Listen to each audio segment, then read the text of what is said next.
Hello everyone, today in Sangee's Cookery we're going to see a very special recipe. It's a prasadam recipe, nothing but the Karadaya Nonbu. We're going to see both the sweet adai as well as the salt adai. All the married ladies observe fasting for their husband. They pray for the long life of their husbands and observe this fasting. This is also done by the unmarried ladies praying for a good husband in future. Talking about this particular recipe, this sweet recipe is somewhat similar to the sweet pidi kodakattai, except that in this particular dish, karamani or the red lobia is one of the main ingredient. All the Brahmin ladies also, while preparing this, they wear 9 yards like how I am wearing. It is basically the 9 yard sari. They tie this and they do the Nevedya. This is a tradition. So before we start the recipe, if you are watching my channel for the first time, I would request you all to subscribe to my channel and also click on the bell icon for further interesting notifications and recipes. Before we start the preparation of the Karada Nonbu, first I have taken this red lobia, or it's called in Tamil as the Karamani. I'm going to take half a cup of the red lobia bean. This will be for making both the sweet and the salt Karada Nonbu. I'm going to dry roast this first. Few people soak the lobia just like that in water and pressure cook it. But after dry roasting, if you soak it in water and pressure cook, it will give you a good flavor. This is a small tip which I want to pass it on. So we need to dry roast this until you get a nice flavor. So I am able to get a flavor of the lobia bean. And slowly, if you see, it's begin to crack. So at this stage, you can just switch off. And it's close to, say, about 2 minutes. I'm adding the filtered water.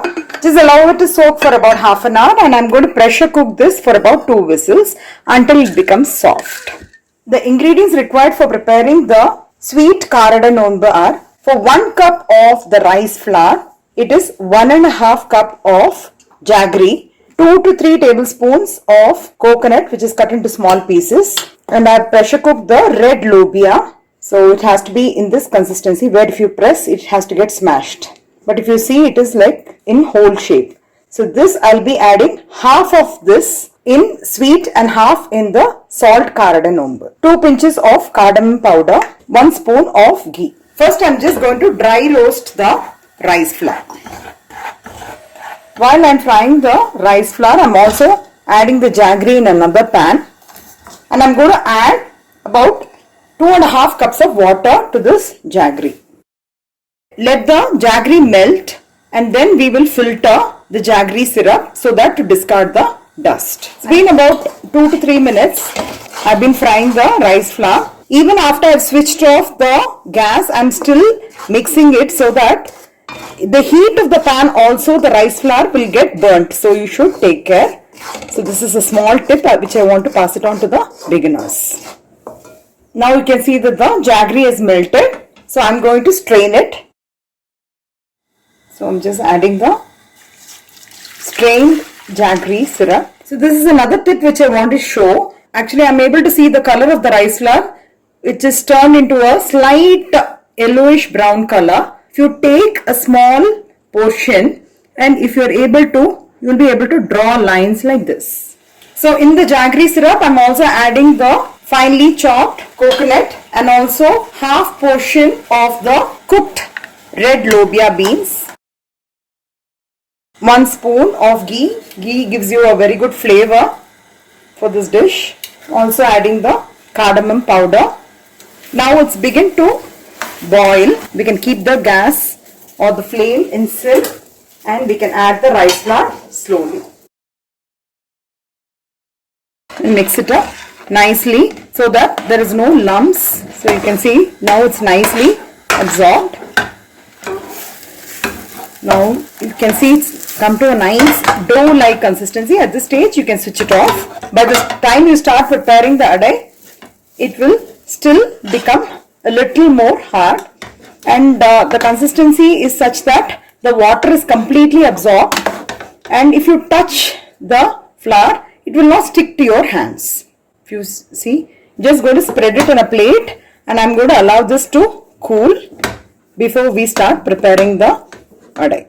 The ingredients required for preparing the salt appam, I've taken 1 cup of rice flour, 2 to 3 tablespoons of coconut finely chopped and 2 tablespoons of grated coconut. So combination of both will give you a very good taste. I've also soaked about 1/4 cup of urad dal for about half an hour. Green chilies about 7 to 8 numbers finely chopped.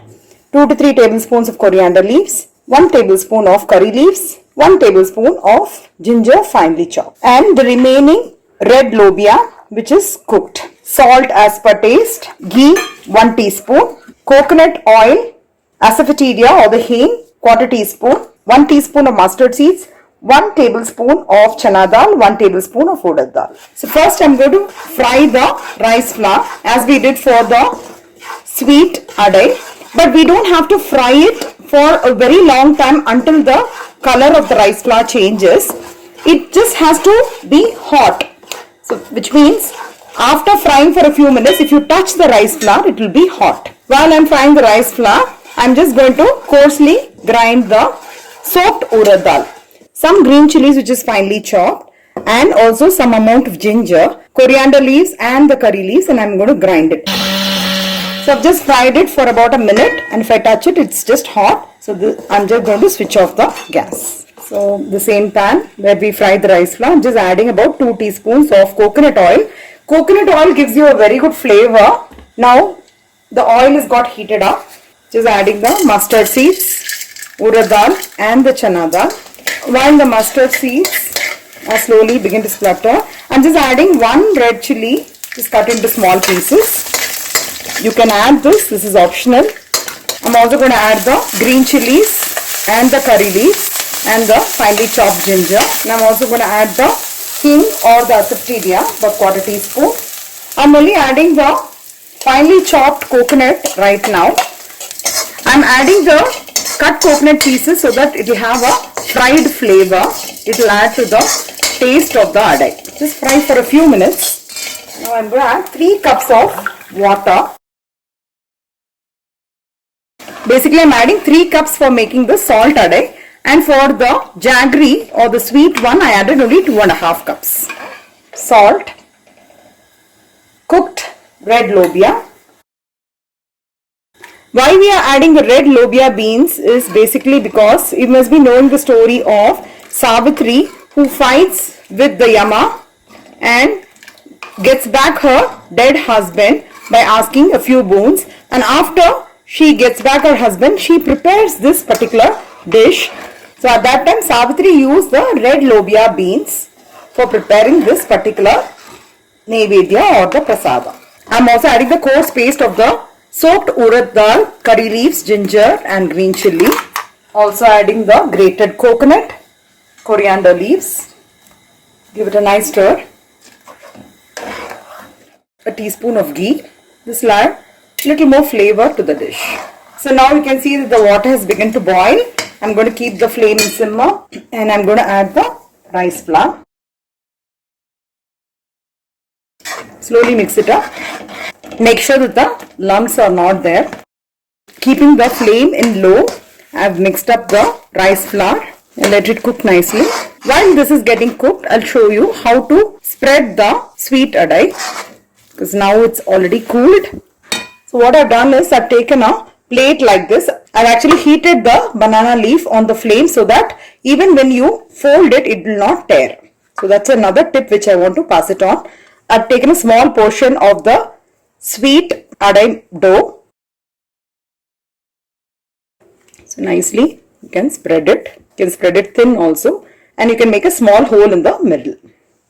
So you can see the red lobia, coconut pieces and everything. Similarly, I'll be spreading in the other plates as well. So I'm using this plate stand, but in case if you do not have the Tatta idli stand, you can always steam it in the idli plates, the normal idli plates. You can smear a little bit of ghee on the plates and you can directly spread it. Now you can see that the salt adai also is come to a nice dough-like consistency.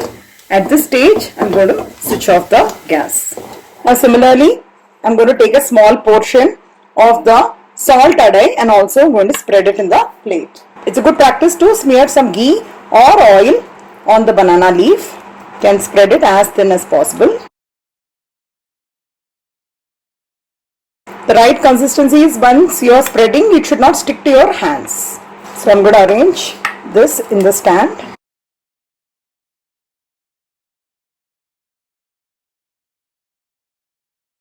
If you see, I'm just going to steam this in the pressure cooker for about 8 to 10 minutes. So this is how we're going to present this as a Naivedya. First we light the lamp.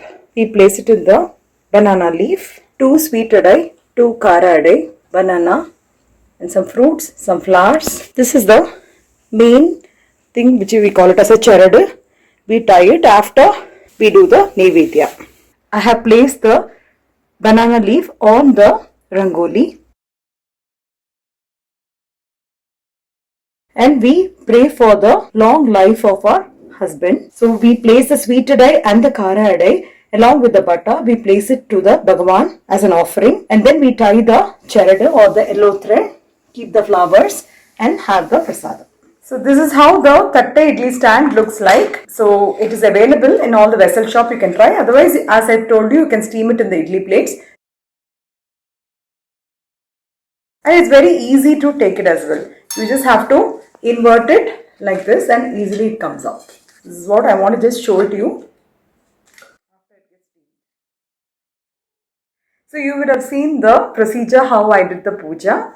So it also depends on different families. They do it in a different way according to their custom. This is the yellow thread which I have actually tied after placing one thread for the goddess. You can also do the same recipe with the store-bought rice flour also, except that you just have to heat it for a few minutes as I showed you in the video. For the sweet adai, you can add finely chopped jackfruit pieces if it is available. It will have an excellent flavor. If you are a jackfruit lover, you will definitely love this. So I hope you will incorporate all these tips and how I prepared this dish.